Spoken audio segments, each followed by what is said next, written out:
Bonjour à toutes et à tous, j'espère que vous allez bien. Dans cette vidéo, nous allons répondre à une question très importante que l'on me pose souvent.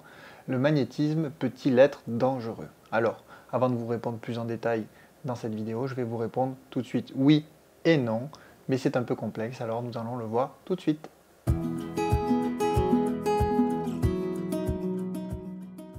Le magnétisme est une méthode ancienne et puissante certes, mais il faut être prudent. Pour commencer, je vous déconseille fortement, et surtout aux débutants, de magnétiser des personnes ou des animaux ayant des problèmes de santé. Vous vous demandez peut-être pourquoi?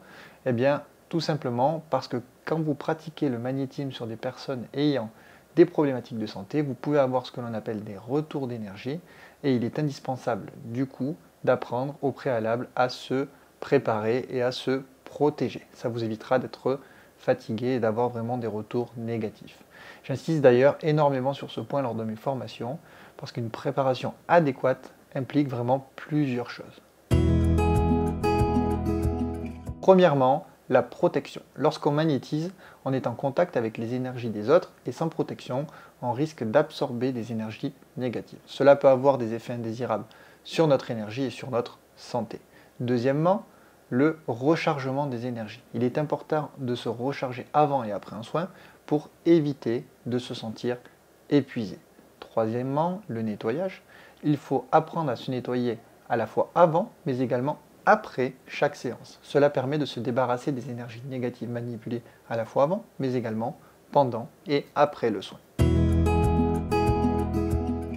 Il y a beaucoup d'énergie négative autour de nous, et si on ne fait pas attention, on peut vite en payer le prix. C'est pour cela que dans le passé, beaucoup de magnétiseurs se retrouvaient souvent fatigués, voire même en mauvaise santé, car ils n'étaient pas toujours bien protégés ou rechargés. Il ne faut pas leur en vouloir, à l'époque, il n'y avait pas les mêmes moyens d'information et c'était plus difficile de se sourcer sur ces sujets-là.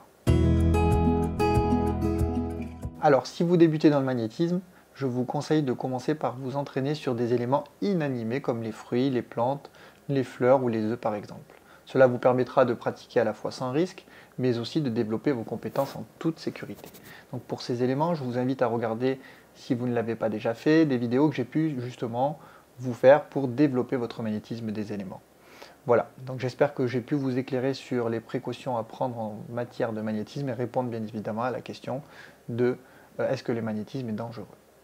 N'hésitez pas à me poser vos questions ou à réagir sur ce sujet en commentaire. Que vous soyez déjà un passionné d'énergie ou simplement curieux de ce domaine, je vous invite, si ce n'est pas encore fait, à vous abonner à la chaîne pour ne pas louper les prochaines vidéos. N'oubliez pas non plus de cliquer sur le petit pouce bleu sur la vidéo, cela m'encourage à vous produire du contenu. Et pour rappel, tout est énergie, l'entretenir c'est nous assurer une vie meilleure. Bon lâcher prise à tous.